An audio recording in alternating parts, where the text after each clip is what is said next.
Co-host First Things First, Chris Broussard. What a day to book Chris Broussard. Latest story, Kyrie Irving demanding a trade. On the same day, there's stories about Westbrook being shopped. I don't know. It feels like LeBron's using some influence here. So, Chris, first of all, your first reaction. Now, if I was a cynic, I'd say Kyrie's just trying to get more money in Brooklyn. Is that possible? Well, I think this is obviously related to the contract and the fact that the Nets won't give him a long-term deal. That's what he wants. So now he's trying to either force their hand or get out of there. I think it's a horrible move because Kyrie, I mean, what was it, just a few months ago where he had the issues, you know, with the documentary and the book and all of that stuff. And he had been a good soldier for a few months. And everybody was just waiting. Okay, is he going to actually be able to play straight for the whole season, or is he going to cause another distraction? And sure enough, here he is. And if he thinks there's a market for him outside of the Lakers, then he's off his rocker. Yeah. There is no other team that's going to sign him for a long-term deal or promise him that other than possibly the Lakers. And I don't even know if the Lakers will commit to it. I'm sure they'd love to have him, Colin, for a year. So could that work for Westbrook? We can get into that in a moment. But I think it's a bad move because it just furthers the notion that he's going to destroy your season with some off-the-court shenanigans, and there's no other team that's going to be out there that wants him. So just a bad move by Kyrie. How about this? I'm going to think like LeBron. You get in Kyrie's ear. Listen, your team's not going anywhere. KD's hurt. Simmons you can't trust. AD and I need you. We need you. The West is wide open. The Warriors aren't playing well. You got the Bucks. You got the Celtics. You're not getting through there. We got nobody. We got an old Warriors team. Come out here. Play the rest of the year. Crush it. I will rekindle your market. LeBron gets viability in the playoffs. Kyrie, literally changes the narrative on Kyrie, and the Lakers want to get rid of Westbrook anyway. So LeBron wins all the way around, and even Kyrie. If Kyrie's great in the playoffs, people have short memories in this league. Well, look, I think if Kyrie's great in the playoffs, like let's say he does go to the Lakers, they win the championship, he's great in the playoffs. I think there's still no market for him other than the Lakers. But that's fine because the Lakers probably would sign him. And I'm with you. I love Kyrie to the Lakers. I know J-Mac didn't like it. I heard him before I came on. But his opinion about this is as bad as his haircut. All right, so don't worry about that, Colin. Just keep it moving.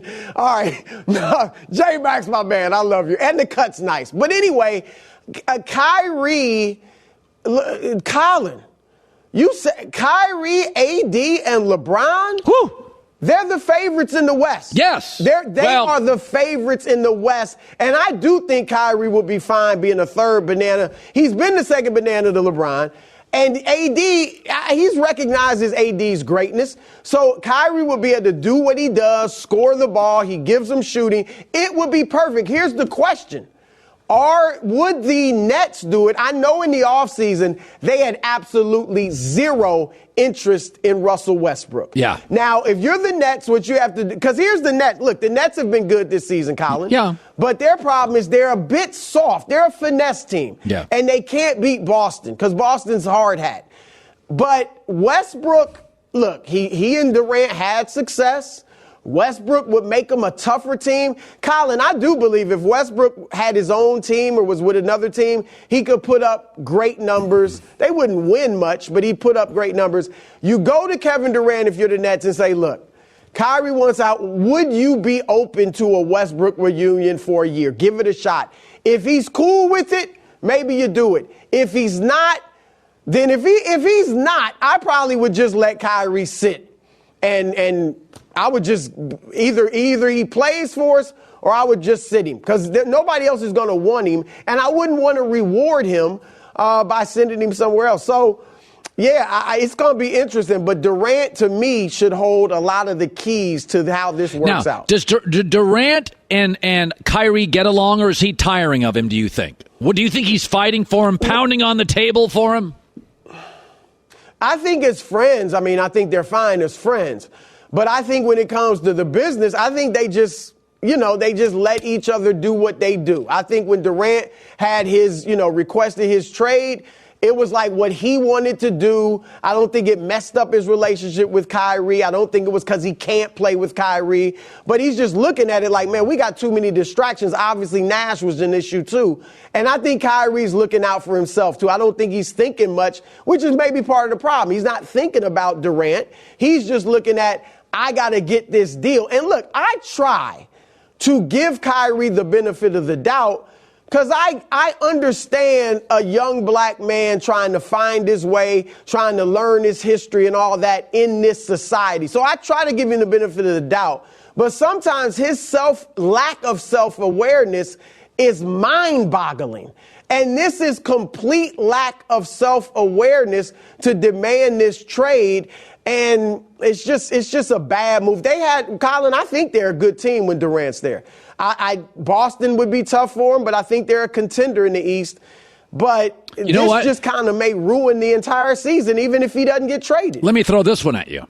So LeBron was frustrated with the Lakers front office not making moves. So LeBron says, well, trade deadline's coming up. I'm going to do my own work. So he leaks to Chris Haynes, says, hey, get that Westbrook thing out there. And then he calls Kyrie, and because the Lakers aren't doing anything, all these stupid draft picks they worry about. And LeBron's saying, screw that. I'm great right now, and I probably got 2 more years, so 2.5 more years. So LeBron gets on the phone with Kyrie and says, demand a trade. And then I can go to my people and say, people, you want out of Westbrook? Look, it makes all the sense in the world for LeBron and the Lakers. Because if the one guy that we know, and I don't want to say control Kyrie, but the guy who Kyrie has been kept under wraps and been great, with in terms of winning is LeBron. Yeah. Not Durant, LeBron. Okay, LeBron is a strong enough leader, and Kyrie obviously has done a 180 from what he did in 2017 when he wanted to leave LeBron. Now he's fine, obviously, with playing with LeBron. He's learned in that regard, and I think it would be fantastic for the Lakers. But again, the Nets would have to play ball, and they haven't played ball with Kyrie in a long time. Remember, he thought he had them over the barrel once or 2 times before, and they stood their ground. They didn't give him the long-term deal last year. They won't give it to him now. They're doing the right thing. So I'm not sure they'll play ball with the Lakers, but it certainly makes sense for LA. Well, I mean, one's East, one's West. That helps a little bit, right? You don't have to face Lakers. Right. Lakers, no, you're not going to come back. We're not going to face you in the playoffs. Wow. It is, I'm a sucker for talent because I know Kyrie and I know his history and he drives me nuts. But I just keep going back to the key in all of this is LeBron James. LeBron's playing great. Absolutely. He's healthy. They got Rui on the wing. So they needed a wing. They got one. Westbrook in the half-court setting, which is playoff basketball, is a liability. Kyrie in the half-court set can be unbelievable. I mean, he is a hard matchup. I do it. What the Lakers need is shooting. Need AD can dominate inside. LeBron is now playing more like a traditional small forward, and that's why he's scoring at will.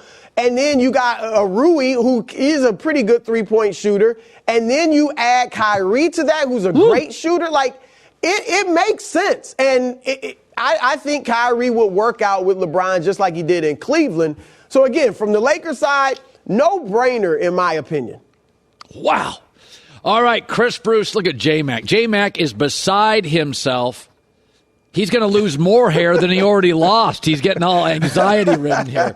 All right, Broussard. First things first, Nick Wright, Broussard, Kevin Wildes. It is a great show. It's on right after ours. So nice of you to stop by. We booked him this morning.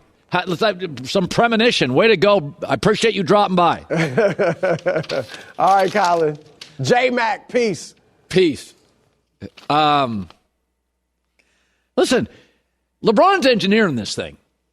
So LeBron has been frustrated for months. The Lakers won't make a move, and they're all caught up in these draft picks in 2029. By the way, those draft picks, whenever they are, You're drafting a 19-year-old kid so they don't pan out for another 3 years. So if I have a draft pick in 2 years, you might as well say 5. A guy can't play. And LeBron doesn't like young kids. He's not going to play from some kid from the ACC.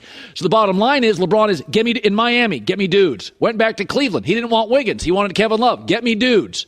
Get me smart veteran guys. Kyrie, playoff games.